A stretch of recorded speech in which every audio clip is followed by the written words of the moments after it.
आज हमने बाजारों में मिलने वाले घी की सैंपलिंग की और ऑनलाइन प्लेटफॉर्म्स पर भी जो घी मिल रहे हैं वो आज उन्हें चेक किया, जिसमें एक नई चीज पता चली कि बाजारों में खाने वाला घी अलग है और पूजा वाला घी अलग से बेचा जा रहा है, यह कहकर कि यह पूजा वाला घी है, इसे पूजा में इस्तेमाल करना है। पूजा वाले घी के डब्बे पर लिखा होता है कि इसके अंदर गाय का घी, वनस्पति घी और खुशबू के लिए केमिकल मिलाया गया है।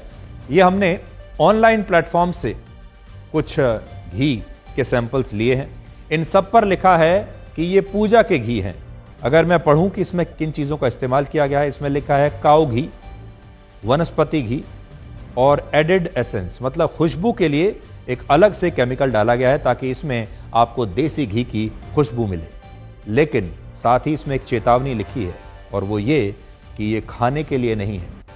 यानी जो घी आप खा नहीं सकते और जिसे खाने पर आप बीमार हो जाएंगे, उस घी को खरीद कर लोग अपने भगवान की पूजा कर रहे हैं। जबकि हिंदू धर्म में साफ साफ लिखा है कि भगवान की पूजा सिर्फ और सिर्फ गाय के शुद्ध देसी घी से होनी चाहिए, क्योंकि गाय में देवी देवताओं का वास होता है, ऐसा माना गया है। इसमें बहुत छोटे अक्षरों में लिखा है कि यह आपके लिए हानिकारक है, बहुत छोटे। और मुझे नहीं लगता कि कोई भी अगर घी खरीदने के बाद इतने छोटे अक्षरों में जो बात लिखी है कहीं छोटी सी, उसे कोई पढ़ने की भी कोशिश करेगा।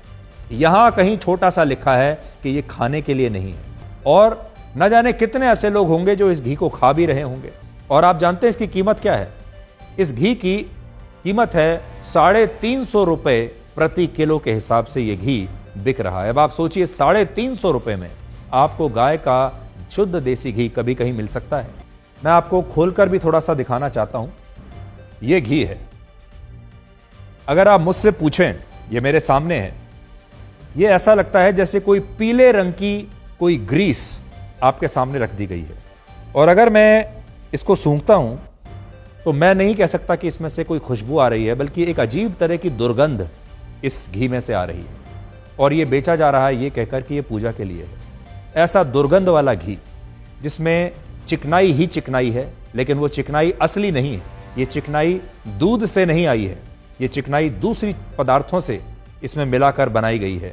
और सूंघने पर ही आपको पता चल जाएगा कि ये घी के अलावा कुछ भी हो सकता है, लेकिन घी तो ये दूर दूर तक नहीं है। अब मेरा आपसे सवाल है कि अगर आप गाय के घी की जगह इस नकली घी से अपने भगवान की पूजा करेंगे तो क्या वो पूजा असली होगी? क्या वो पूजा इस घी की तरह ही नकली नहीं होगी? और सोचिए, नकली घी से पूजा करने वाला इंसान आखिर किसे धोखा देने की कोशिश कर रहा है? इंसान इंसान को तो धोखा दे रहा है। आज आपको बहुत सारे इंसान ऐसे मिल जाएंगे जो इसी घी में खाना पकाकर आपको बेच देंगे मुंह मांगे दाम पर, आपको पता भी नहीं है। और हो सकता है आप इस घी में बने हुए खाने को ऑलरेडी खा भी रहे होंगे जब आप बाहर से मंगाते होंगे, क्योंकि ये जो खाना बेचने वाले लोग हैं वो अपना मुनाफा आखिर कहां से कमाएंगे?